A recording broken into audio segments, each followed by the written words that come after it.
అమ్మా కనకం. కనకం నాన్న. మావయ్య, అత్తయ్య గారు మీరెక్కడికి ఎందుకు వచ్చారు? నా కూతురు ఇలాంటి పరిస్థితిలో ఉంటే నాకు అక్కడ ఉండబుద్ధి కాలేదు బాబు. పొద్దున్న వినకుండా నన్ను తీసుకొచ్చేశారు బాబు.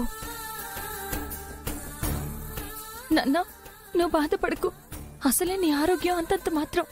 నిన్నిలా చూశాక నేనుంటే ఏంటి, పోతే ఏంటమ్మా? నాన్న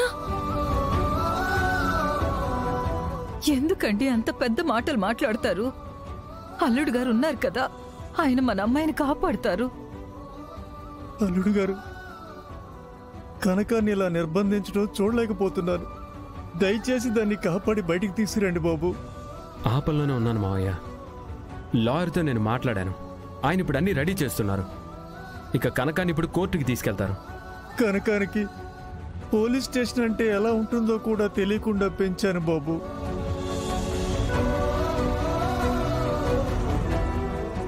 ఇప్పుడు ముద్దాయిలాగా కోర్టు మెట్లెక్కి బోన్లో నుంచోవలసిన దుస్థితి వచ్చింది.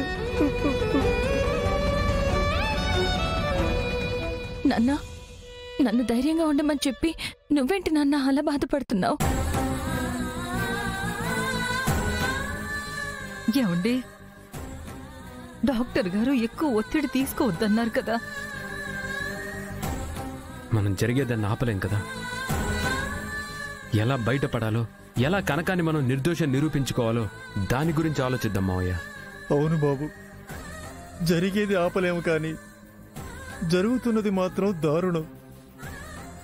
ఆ దేవుడికి కొంచెమైనా మనసు లేదా? ఇలాంటి విపత్కర పరిస్థితి నా కూతురికి కల్పించాడంటే దేవుడికి ఇన్ని పూజలు, నోములు, మొక్కులు చెల్లించి ఉపయోగం ఏంటి బాబు?